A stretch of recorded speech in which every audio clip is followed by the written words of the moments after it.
ভয়াবহ প্রাকৃতিক দুর্যোগের কবলে পড়ে একই সময় বিপর্যস্ত হয়ে পড়েছে বেশ কয়েকটি দেশ।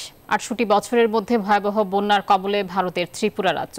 চীনে ভারী বৃষ্টি বন্যায় মৃত্যু হয়েছে ১১ জনের, ক্ষতিগ্রস্ত হয়েছে লাখো মানুষ। সৌদি আরবেও ভারী বৃষ্টি ও তীব্র ঝড়ে প্রাণহানি হয়েছে ২ জনের। এদিকে ভয়াবহ দাবানল ছড়িয়ে পড়ছে ব্রাজিলে। দেশটির ৩৫টি শহরে জারি করা হয়েছে উচ্চ সতর্কতা। সপ্তাহব্যাপী বৃষ্টিপাতে তলিয়ে গেছে ভারতের ত্রিপুরা রাজ্য। ক্ষতিগ্রস্ত হয়েছে রাজ্যের ধলাই, খোয়াই, দক্ষিণ, পশ্চিম ও উত্তর ত্রিপুরা এবং ঊনকোটি জেলা। ভেসে গেছে গ্রামের পর গ্রাম, ফসলি জমি। বেড়ে চলেছে প্রাণহানির সংখ্যা। সংকটে রাজ্যের ১৭ লাখ মানুষ। ভয়াবহ চিত্র চীনেও।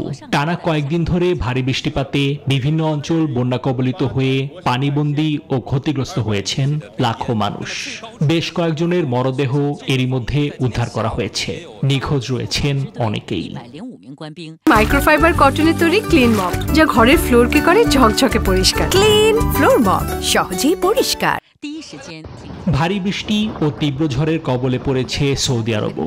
ঘটেছে প্রাণহানি ও নিখোঁজ হওয়ার ঘটনা। আকস্মিক বন্যার কবলে পড়ে মধ্যপ্রাচ্যের দেশ ওমানেও মারা গেছেন কয়েকজন। এদিকে লাতিন আমেরিকার দেশ ব্রাজিলে ছড়িয়ে পড়েছে ভয়াবহ দাবানল। পাওয়া গেছে প্রাণহানি খবর। দেশটির বহু মহাসড়কে যান চলাচল ব্যাহত হয়েছে। ৩০টি শহরে উচ্চ সতর্কতা জারি করেছে কর্তৃপক্ষ। নিবির আমিন, নিউজ 24।